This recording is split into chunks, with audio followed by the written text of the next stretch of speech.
Nandito na po ang ating pong mga manggagawa sa araw na ito. Si Brother Lowell at ang gwapong-gwapong si Brother Jason. Ayan. At ang ating pong sister na tagapaghanda ng ating pong mga kakainin. Sister Lisette. Ayan. Good morning. At gayon din naman ang estudyanteng masipag sa gawain, si Brother Justin. At marami ng orders. Marami pa mamaya. At nandito rin ang isang magandang manggagawa ng ating Panginoong Diyos, si Sister Jessica. Ayan.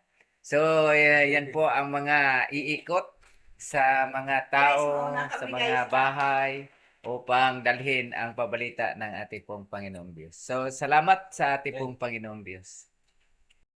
Mga kapatid, tayo po ay hayo para gumawa sa gawain ng ating Panginoon. Amen. Ayan po mga kapatid, sila po ay ready na para humayo sa paggawa sa gawain ng ating Panginoong Diyos. Sila po ay may mga kanya-kanyang mga motor. Ayan, mga sundalo ng Panginoon.